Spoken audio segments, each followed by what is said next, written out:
বিসমিল্লাহির রহমানির রহিম। সবাইকে স্বাগত জানাচ্ছি ভিসা প্রফেসর আজকের ভিডিওতে। আশা করছি সবাই ভালো আছেন এবং সুস্থ আছেন। দর্শক, আজকে আমরা যে দেশটি নিয়ে আলোচনা করব সেটি হচ্ছে ইউরোপের নন সিটিজেনভুক্ত দেশ সার্বিয়া।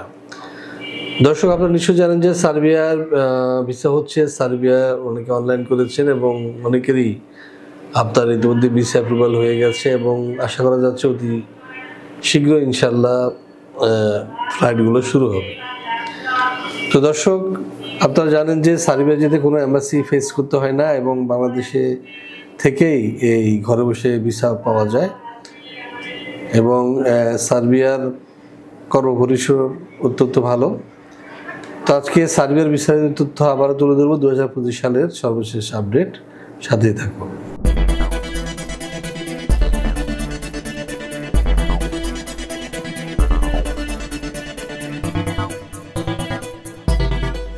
দর্শক, আপনারা জানেন যে সার্বিয়া 2025 সালেও কিন্তু লোক নিচ্ছে এবং ওয়ার্ক পারমিট ইস্যু হচ্ছে। আশা করা যাচ্ছে প্রায় 1 লক্ষ লোক আবারও নিবে এবার 2025 সালে। তো যারা নতুন দর্শক, চলুন জেনে আসি কেমন দেশ সেই সার্বিয়া। দক্ষিণ পূর্ব ইউরোপের একটি স্থলবেষ্টিত দেশ সার্বিয়া। দেশটির উত্তরে হাঙ্গেরি, পূর্বে রোমানিয়া ও বুলগেরিয়া, দক্ষিণে আলবেনিয়া ও ম্যাসিডোনিয়া এবং পশ্চিমে মন্টিনিগ্রো, ক্রোয়েশিয়া, বসনিয়া ও হার্জেগোভিনা অবস্থিত। দেশটির রাজধানী বেলগ্রেড। সার্বিয়ার আয়তন 88,361 বর্গ কিলোমিটার। 2018 সালের এক হিসেব অনুযায়ী দেশটির জনসংখ্যা 87,62,000-এরও অধিক। সার্বিয়ার অফিসিয়াল ভাষা সার্বিয়ান। দেশটির 80% অধিক মানুষ এই ভাষায় কথা বলে। এছাড়া দেশটির প্রায় 15% ক্ষুদ্র নৃগোষ্ঠী Hungarian, Bosnian, Croatian, Albanian, Romanian, Bulgarian এবং রাশিয়ান ভাষায় কথা বলে। সংবিধান অনুযায়ী সার্বিয়া একটি ধর্মনিরপেক্ষ রাষ্ট্র, যেখানে বসবাসকারীরা তাদের ইচ্ছা অনুযায়ী ধর্ম পালন করতে পারে। তবে দেশটির 84% মানুষ খ্রিস্টান। এছাড়া রোমান ক্যাথলিকদের সংখ্যা মোট জনসংখ্যার 6% এবং মুসলিম 3%। অন্যান্য ধর্মের রয়েছে আরও 7%।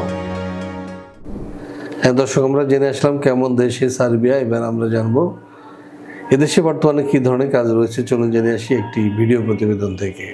ইউরোপের স্বাধীন রাষ্ট্র সার্বিয়া বলকান রুটের প্রধান ট্রানজিট দেশ হিসেবে পরিচিত। দেশটির অর্থনীতির বেশ কিছু খাতে চলছে গুরুতর শ্রমিক সংকট, কেননা প্রতি বছর আনুমানিক 30,000 সার্ব নাগরিক দেশ ছেড়ে চলে যাচ্ছে অন্যত্র। এমন অবস্থায় জরুরি ভিত্তিতে কর্মী নিয়োগ করতে চাইছে সরকার। গণপরিবহন, নির্মাণ ও হোটেল রেস্তোরাঁ সহ বেশ কিছু খাতে হন্যে হয়ে কর্মী খুঁজছে সার্বিয়ার নিয়োগকর্তারা। পর্যাপ্ত কর্মী না থাকায় ঝিমিয়ে পড়েছে পরিচিত এসব খাত।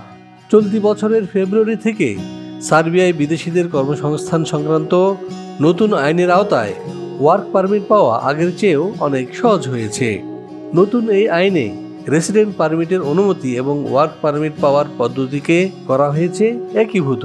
ফলে পুরো প্রক্রিয়া সম্পাদন করতে সময় লাগছে সর্বোচ্চ 2 সপ্তাহ। দর্শক, দেখলাম কি কি কাজ রয়েছে সার্বিয়া। এখন জানবো যে সার্বিয়া এই ধরনের কাজ করলে আপনার বেতন ভাতা কি হবে বা কি কি সুযোগ সুবিধা রয়েছে। সার্বিয়ার বিভিন্ন সেক্টরে সাধারণত বেতন ভাতা হিসেবে যা দিয়ে থাকে এর মধ্যে রয়েছে যেমন রিসেপশনিস্ট 75,000 থেকে 90,000 টাকা, ওয়েটার বেতন পাচ্ছে 80,000 থেকে 1 লাখ টাকা, ডেলিভারি ম্যানের বেতন 80,000 থেকে 1,20,000। এছাড়াও ড্রাইভিং পেশা যারা যুক্ত হবেন তাদের বেতন 65,000 থেকে 80,000 টাকা। এছাড়াও রয়েছে কনস্ট্রাকশন শ্রমিক, যারা বেতন পাচ্ছে 70,000 থেকে 90,000 টাকা পর্যন্ত এবং ইলেকট্রিশিয়ানের বেতন 65,000 থেকে 90,000। এছাড়াও রয়েছে সার্বিয়ার শ্রম আইন অনুযায়ী অন্যান্য সুযোগ সুবিধা। তো দর্শক, এবার আমরা জানবো যে ডকুমেন্ট কি লাগবে, কি কি কাগজপত্র লাগবে। চলুন জেনে আসি একটি প্রতিবেদন থেকে। সার্বিয়া যেতে হলে আপনার শিক্ষাগত যোগ্যতা হবে ন্যূনতম এসএসসি, বয়সসীমা 18 থেকে 45। যে কোনো কাজে হতে হবে পারদর্শী। শরীরে এইডস, ক্যান্সার, হেপাটাইটিস সি কিংবা করোনা থাকা এবং কোনো ফেক ডকুমেন্টস থাকা চলবে না। ফাইল জমা দিতে আপনার প্রয়োজন হবে ভ্যালিড পাসপোর্ট, ছবি, শিক্ষাগত যোগ্যতার সনদ, কাজের অভিজ্ঞতা সনদ, পুলিশ ক্লিয়ারেন্স এবং বায়োডাটা। হ্যাঁ দর্শক, আমরা জানলাম কি কি ডকুমেন্টস লাগবে বা কাগজপত্র লাগবে সার্বিয়া যেতে। আপনার এরপর খরচের প্রশ্ন আছে দর্শক। আপনারা যারা মালয়েশিয়া কিংবা সিঙ্গাপুর গিয়েছেন সেখান থেকে হয়তো একটু বেশি 8.5 লাখ টাকায় আপনি যেতে পারবেন সার্বিয়া, এবং প্রথমে আপনাকে ফাইলের সাথে দিতে হবে 1 লাখ, ওয়ার্ক পারমিট আসলে 2 লাখ এবং বাকিটা ভিসা হওয়ার পরে।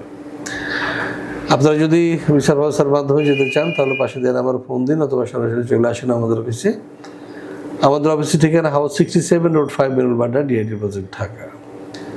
তো দর্শক, আপনাদের সবাইকে ভিসা প্রফেসর এক কাপ চায়ের দাওয়াত জানিয়ে শেষ করবো আজকের এই ভিডিও। আমাদের চ্যানেলটি অবশ্যই সাবস্ক্রাইব করবেন। সবাই ভালো থাকুন এবং সুস্থ থাকুন, নিরাপদে থাকুন। আল্লাহ হাফেজ।